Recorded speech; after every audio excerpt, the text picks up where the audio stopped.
नमस्कार। SYBA अनिवार्य हिंदी के छात्रों का हृदय से स्वागत है। इससे पहले वाले व्याख्यान में हमने आपके अभ्यासक्रम में जिस पुस्तक को रखा गया है उसका संक्षिप्त परिचय प्रस्तुत किया था। जैसा कि आप जानते हैं कि आपका पाठ्य पुस्तक सप्त एकांकी है। उस पाठ्य पुस्तक के अंतर्गत आपके अभ्यासक्रम में 5 एकांकी रखे गए हैं। उन 5 एकांकियों का यूनिट वाइज अभ्यासक्रम पिछली बार हमने आपको बताया। अब आगे चूँकि आपका पाठ्य विषय एकांकी है, इसलिए एकांकी के स्वरूप का विश्लेषण आवश्यक बनता है। पिछली बार हमने एकांकी के स्वरूप की बात करते हुए एकांकी का अर्थ और एकांकी की 2-1 परिभाषाएं आपके सम्मुख प्रस्तुत की थी। इसी कड़ी में 2-3 और परिभाषाएं मैं आपके सामने रखना चाहूँगा और उसके बाद उन परिभाषाओं के आधार पर हिंदी के विद्वानों ने एकांकी के स्वरूप का जो गठन किया है, एकांकी के तत्वों का जो निर्धारण किया है, उसकी बात हम आपके सामने रखेंगे। हिंदी नाटक और एकांकी साहित्य के सिरमौर डॉक्टर रामकुमार वर्मा किसी परिचय के मोहताज नहीं है। नाटक और एकांकी के क्षेत्र में इनका एकाधिकार है। इतना ही नहीं, हमारे पाठ्य पुस्तक में भी उनका एक बहुचर्चित सुप्रसिद्ध एकांकी पृथ्वीराज की आँखें रखा गया है। तो डॉक्टर रामकुमार वर्मा एकांकी को किस तरह से परिभाषित करते हैं, इसकी बात आपके सामने मैं रखना चाहूँगा। डॉक्टर रामकुमार वर्मा कहते हैं, एकांकी में एक ही घटना होती है और वह नाटकीय कौशल से ही कौतूहल का संचय करते हुए चरम सीमा तक पहुंचती है। उसमें कोई अप्रधान प्रसंग नहीं होता। विस्तार के अभाव में प्रत्येक घटना कली की भांति खिलकर विकसित होती है। उसमें लता के समान फैलने की उच्छृंखलता नहीं होती। रामकुमार वर्मा जी एकांकी की बड़ी सटीक परिभाषा देते हैं और कहते हैं कि एकांकी में एक ही घटना होती है। एक से ज़्यादा घटनाओं का एकांकी में अवकाश या समावेश नहीं हो सकता और वह एक घटना नाटकीय कौशल के माध्यम से कौतूहल का संचय करते हुए, जैसे पाठक या दर्शक एकांकी पढ़ता या देखता है रंगमंच पर, तो जैसे ही एकांकी शुरू होती है तो कुछ मिनटों के बाद पाठक और दर्शक का कौतूहल बढ़ता जाता है। अब आगे क्या होगा कि उत्सुकता और कौतूहल एकांकीकार की सफलता या कहें कि उसकी श्रेष्ठता का द्योतक बनती है। दूसरी बात, जैसा कि कहा कि उसमें एकांकी में विस्तार की कोई गुंजाइश नहीं है। इसको समझाते हुए वर्मा जी लिखते हैं कि एकांकी का विकास कली की भांति होता है। पेड़ की टहनी पर, वृक्ष की टहनी पर विकसित हुई कली जैसे तुरंत फौरन कुछ ही समय के बाद खिलकर के फूल बन जाती है, उसी तरह एक सफल एकांकी भी उस कली की तरह होता है।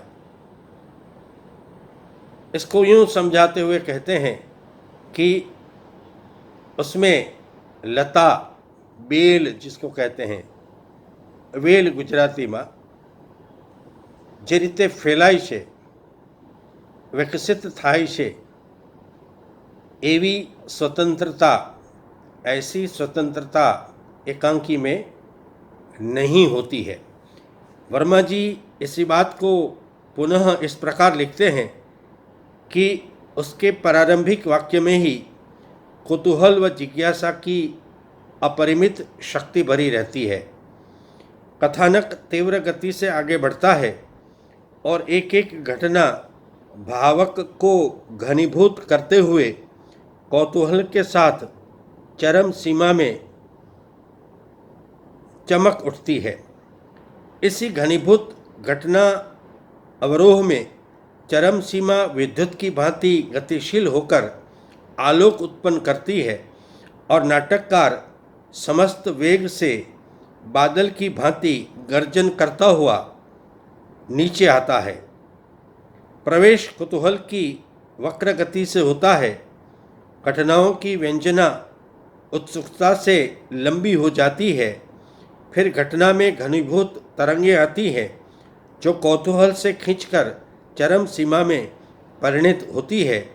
वही एकांकी की समाप्ति हो जानी चाहिए। तो वर्मा जी ने एकांकी के बारे में बहुत विस्तृत जानकारी दी है।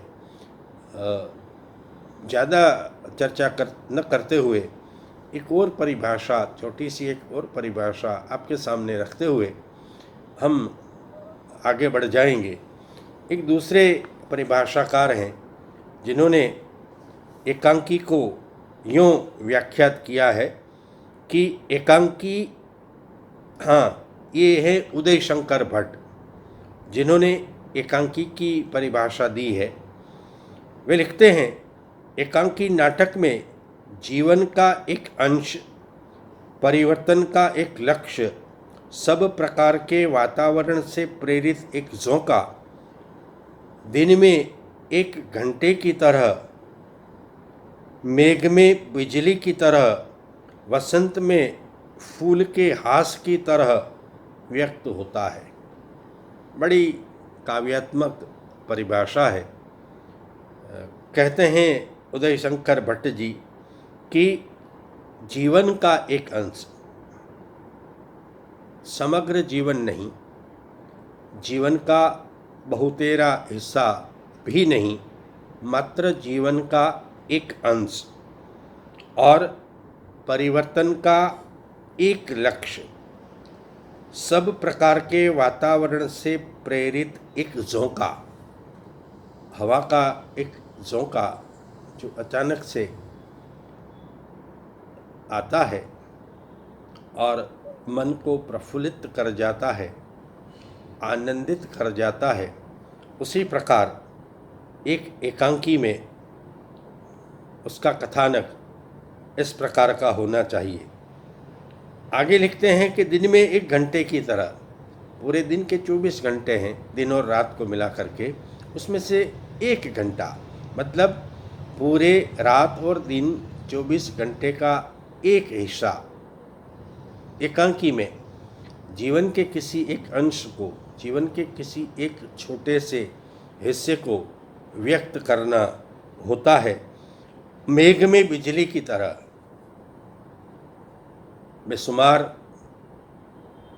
अनराधार, गुजराती में जिसे कहें कि बारिश की बूंदों के साथ आसमान में कुछ पल के लिए, कुछ क्षण के लिए बिजली कौंधती है, और पूरा आसमान उजाले से भर जाता है, एक सफल एकांकी में भी एकांकी का कथानक उसी प्रकार चलना चाहिए।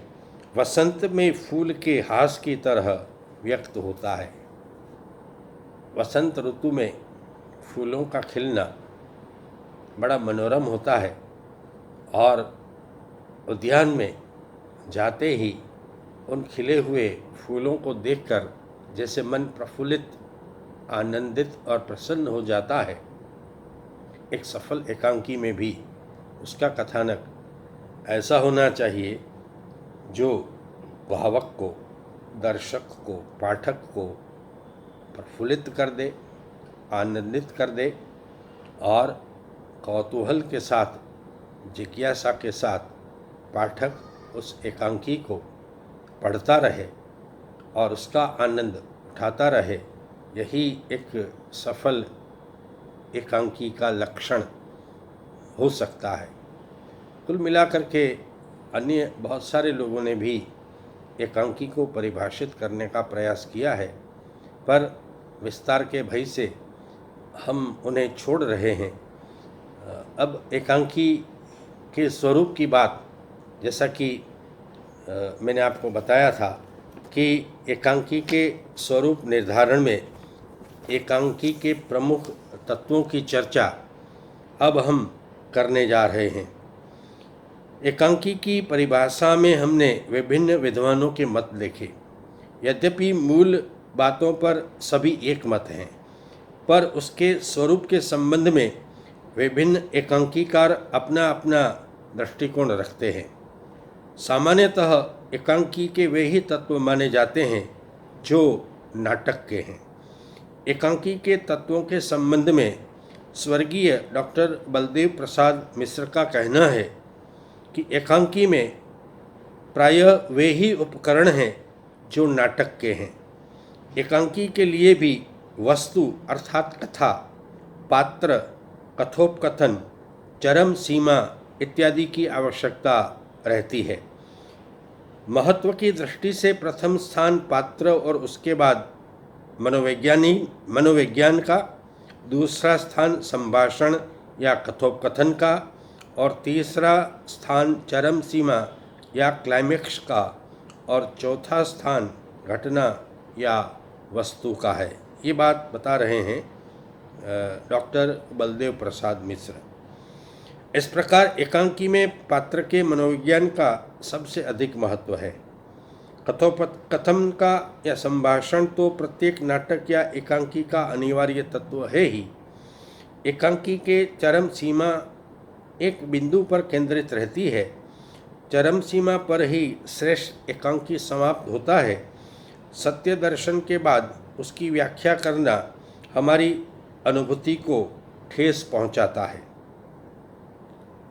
एकांकी में मनोविज्ञान, इसको हम आपके सामने इस तरह से रख सकते हैं कि एकांकीकार जिस पात्रों को हमारे सम्मुख कथा के ताने बाने में पिरो करके प्रस्तुत करता है, उन पात्रों की एक विशिष्ट मानसिक अवस्था, यह एकांकी का एक महत्वपूर्ण तत्व है।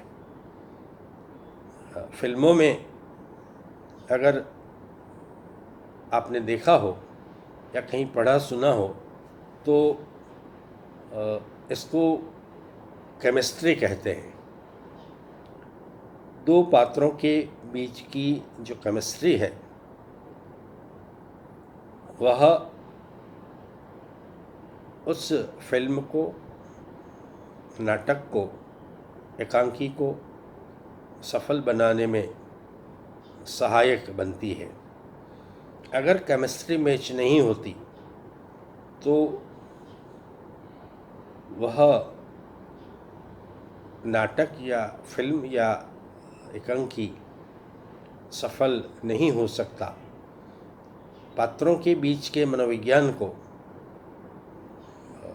लेखक जिस तरह से प्रस्तुत करता है उस पर आधारित रहता है कि नाटक सफल रहेगा या निष्फल। तो मनोविज्ञान है, यह एक सफल नाटक का महत्वपूर्ण हिस्सा है। यह मनोविज्ञान है, नाटकों में, एकांकियों में पात्रों के कथोपकथन या संवादों से झलकता है। उसी के द्वारा भावक, दर्शक या पाठक पात्रों की मानसिकता को पहचान पाता है, पात्रों की मानसिक दशा का उसे ध्यान या उसे ख्याल आता है और उसी के अनुरूप वह उन पात्रों के द्वारा प्रस्तुत किए गए संवादों को सुनता और समझता है और कथा के प्रवाह में आगे बढ़ता रहता है। आगे लिखते हैं कि एकांकी का सबसे प्रमुख तत्व है संकलन त्रय, घटना, काल और स्थान, जिसको unity of action, unity of time and unity of place के नाम से जाना जाता है। ये पश्चिम के नाट्य या एकांकी साहित्य का तत्व है, जिसमें 3 बातों का संकलन होना, घटना, समय और स्थान। नाटक में इसका होना अत्यंत महत्वपूर्ण है। जिस प्रकार की घटना नाटक में एकांकी में वर्णित की गई है या की जाती है, वह स्थल और समय के अनुरूप होनी चाहिए। ये अत्यंत आवश्यक है। किसी पौराणिक, धार्मिक या ऐतिहासिक एकांकी या नाटक का कोई थीम है तो उसमें स्थल और समय के अनुरूप उस पात्र की वेशभूषा, बोलचाल यानी संवाद, उसके जेस्चर्स या जिसके हाव भाव, वह उसी समय और उसी स्थल विशेष के संदर्भ में होने चाहिए। मान लीजिए कि किसी राजस्थानी परिवेश की कोई एकांकी है, तो स्वाभाविक रूप से राजस्थान रण प्रदेश है, तो उस प्रदेश के हिसाब से उस प्रदेश की जो लाक्षणिकता है उसको ध्यान में रखकर ही पात्रों का या घटनाओं का गठन और चयन होना चाहिए। महाराणा प्रताप है तो महाराणा प्रताप को आप चेतक घोड़े पर बैठे ही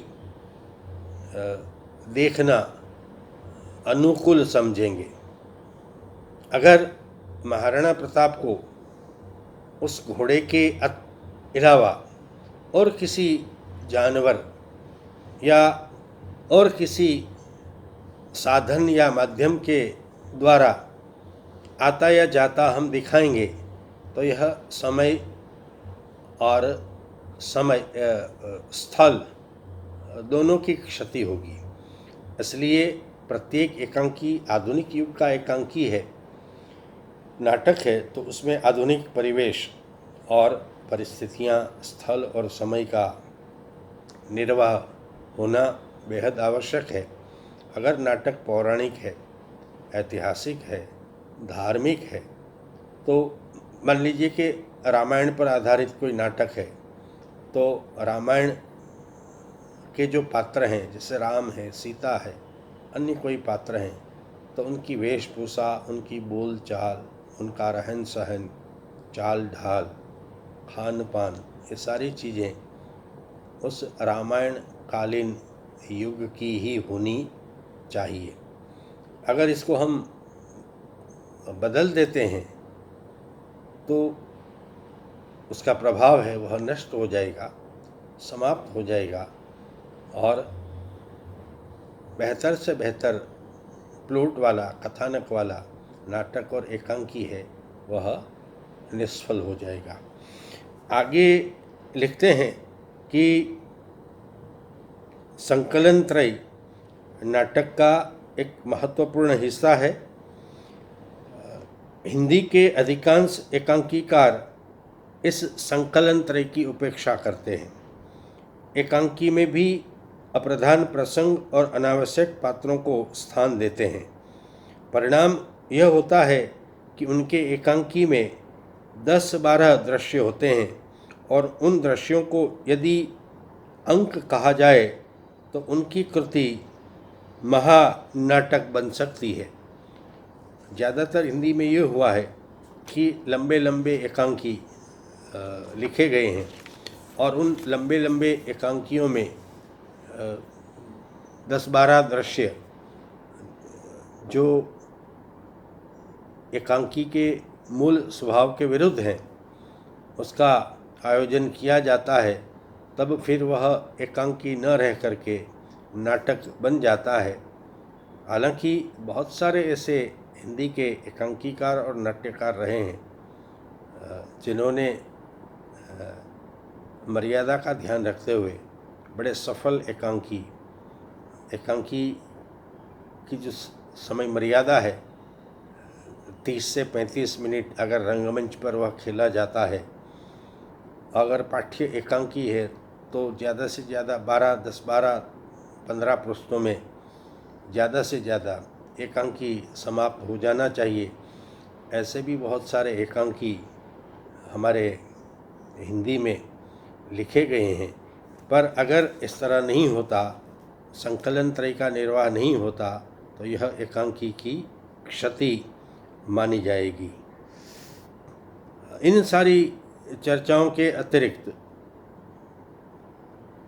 विद्वानों द्वारा एकांकी के स्वरूप का जो निर्धारण किया गया है उसमें एकांकी के तत्वों की बात, तो जैसा कि कहा गया कि जिस तरह नाटक के जितने तत्व हैं वे ही तत्व एकांकी के हैं।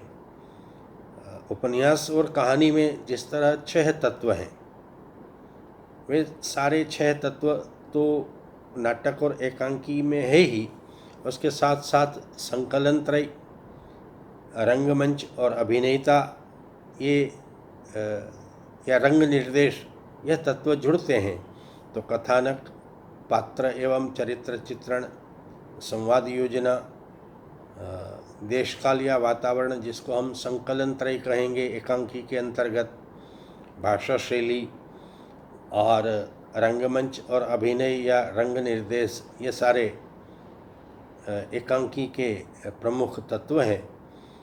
एकांकी, एक सफल एकांकी का कथानक कैसा होना चाहिए? सीधा, सरल, वेगवान और उसमें सिर्फ एक ही घटना होनी चाहिए, एक से अतिरिक्त एक से ज़्यादा घटनाएं उसमें नहीं होनी चाहिए, इसका बराबर ध्यान रखा जाता है। और किसी एक ही घटना को क्लाइमेक्स पर, चरम पर पहुंचा करके एकांकी की समाप्ति कर दी जाती है और एकांकी समाप्त होने के बाद पाठक या दर्शक लंबे समय तक, लंबे अरसे तक उस एकांकी के अंत के बारे में सोचता रहता है। यह एक सफल एकांकी के कथानक की मुख्य विशेषता है। पात्र एवं चरित्र चित्रण, यह वैसे नाटक में पात्रों का होना ये तो बिल्कुल अनिवार्य है, बिल्कुल ज़रूरी है। पात्रों के बगैर नाटक संभव नहीं है। तो उन पात्रों को नाटक में जिस तरह से प्रस्तुत किया जाता है वह उपन्यास और कहानी से थोड़ा भिन्न होता है। उपन्यास और कहानी में जिस तरह से नरेशन या वर्णन पद्धति से उपन्यास या कहानी के कथानक को आगे बढ़ाया जाता है, उसी तरह एकांकी और नाटक में उन्हीं वर्णनों को इनटू ब्रैकेट रखते हुए संवादों के माध्यम से, दो पात्रों के संवादों के माध्यम से एकांकी या नाटक के कथानक को आगे बढ़ाया जाता है। जैसे उपन्यास में हम किसी एक दृश्य का अंकन जिस तरह वर्णन शैली में देखते हैं कि एक बहुत बड़ा पेड़ है, उस पेड़ की छाया के नीचे एक वृद्ध व्यक्ति बैठा हुआ है, उस वृद्ध व्यक्ति के हाथ में लाठी है, शक्ल से पहनावे से चरवाहे जैसा दिखता है। यह सारी चीज़ें हम वर्णन के माध्यम से, तो उसको पढ़ते समय पाठक के मन में एक चित्र, एक बिंब बनता है। उसी बात को अगर एकांकी में या नाटक में कहना है तो वहाँ दिखाना है। पाठ्य एकांकी है तो उसको इनटू ब्रैकेट प्रस्तुत करना है। अगर मंचीय एकांकी है, मंच पर खेला जाने वाला एकांकी है, तो जैसे ही पर्दा खुलता है तो बड़ा सा एक वृक्ष का पेड़ और उस पेड़ के नीचे एक वृद्ध व्यक्ति बैठा हुआ है, हाथ में उसकी लाठी है और पहनावे से वह चरवाहे जैसा दिखता है। तो तुरंत जैसे ही पर्दा खुलता है आपके सामने जो दृश्य प्रस्तुत होता है वह इस प्रकार का दृश्य होता है। फिर आगे चल कर के दो पात्रों के माध्यम से, दो पात्रों के संवादों के माध्यम से एकांकी या नाटक का कथानक आगे बढ़ता है। संवाद है, यह नाटक की जान है। बगैर संवादों के नाटक या एकांकी आगे नहीं बढ़ सकता। और महत्वपूर्ण बात है अभिनय। नाटक और एकांकी में पात्रों के मनोभावों को व्यक्त करने वाला जो तत्व है वह है अभिनय। संस्कृत नाट्यशास्त्र में संस्कृत के आचार्यों ने अभिनय के जो 3 अलग अलग प्रकार बताए हैं, उन प्रकारों के माध्यम से नाटक और एकांकी का जो पात्र है वह अभिनय प्रस्तुत करता है। आंगिक, वाचिक और आहार्य, संस्कृत के विद्वानों ने ये 3 प्रकार अभिनय के बतलाए हैं। हालांकि आज के आधुनिक युग में अभिनय की स्कूल्स, ट्रेनिंग स्कूल्स वगैरह होते हैं जिसमें बाकायदा अभिनय की तालीम दी जाती है और उसका कोर्स भी पढ़ाया जाता है। वर्तमान आधुनिक युग में बॉलीवुड या फिल्म दुनिया से जुड़े हुए बहुत सारे ऐसे कलाकार हैं जो स्कूल ऑफ ड्रामा में ट्रेनिंग लेकर के, बाकायदा अभिनय की ट्रेनिंग लेकर के फिल्म दुनिया में, बॉलीवुड की दुनिया में आए हैं और सफल भी हुए हैं। ज़्यादातर जो चरित्र अभिनेता हैं, जैसे मैं आपको नाम दूं तो शफ़ी इनामदार हैं, परेश रावल हैं, ओम पुरी हैं, अमरीश पुरी हैं, दीप्ति नवल हैं, रत्ना पाठक हैं, नसरुद्दीन शाह हैं। ये सारे नाम शायद आपने सुने हों। तो ये थिएटर से, रंगमंच से बॉलीवुड में आए हुए कलाकार हैं और बहुत ही सफल कलाकार हैं। तो अभिनय है, अंगों के द्वारा, शरीर के विभिन्न अंगों की चेष्टाओं के द्वारा जो अभिनय प्रस्तुत किया जाता है उसको आंगिक अभिनय कहते हैं। आँख, मुंह, चेहरा, हाथ, शरीर के अलग अलग हिस्सों से जो प्रतिक्रियाएं प्रस्तुत होती हैं उसके माध्यम से अभिनय और जानदार बन जाता है। बहुत विस्तार में नहीं जाते हैं हम, वाचिक अभिनय, तो वाचिक अभिनय में वाणी के माध्यम से शब्दों के, वाक्यों के आरोह अवरोह से अभिनय प्रस्तुत किया जाता है। इसमें कलाकार पात्र जो संवाद बोलता है, उन संवादों में अभिनय होता है। हम रोज़मर्रा के जीवन में आपस में, अपने परिवार में, अपने दोस्तों के साथ, अपने टीचर्स के साथ, अपने बड़े बुज़ुर्गों के साथ, पूरे दिन में हमारा जो शाब्दिक लेन देन होती है, आदान प्रदान होता है, उसमें हम बिल्कुल सहज सरल शैली में बातचीत करते हैं। वही बात आप नाटक और एकांकी में, फिल्मों के सीरियल्स में, धारावाहिकों में देखते हैं, तो वहाँ अभिनय के माध्यम से वाचिक अभिनय प्रस्तुत किया जाता है और उससे पूरे प्रसंग की प्रभावत्मकता और उसका इफ़ेक्ट है वो ज़्यादा बढ़ता है। इसी प्रकार हलन चलन, आना जाना, उठना बैठना और दीगर जितनी भी शारीरिक चेष्टाएं हैं, उन चेष्टाओं के माध्यम से भी अभिनय है वह किया जाता है। रंग निर्देश या रंगमंच, तो रंगमंच के संदर्भ में वह एकांकी जो रंगमंच पर खेले जाते हैं, उसके लिए एक उचित रंगमंच की आवश्यकता पड़ती है, ज़रूरत पड़ती है। और आज के इस आधुनिक युग में तो आधुनिक तकनीक से सज्ज ऐसे रंगमंच भी उपलब्ध हैं जिसमें रिवॉल्विंग स्टेज, जिसमें पूरा स्टेज है वह मैकेनिज़्म के माध्यम से घूम सकता है। जैसे एक दृश्य की समाप्ति हो, उसी क्षण वह धीरे धीरे खिसकता हुआ नेपथ्य की ओर बढ़े और स्टेज का दूसरा हिस्सा है वह सामने प्रस्तुत हो।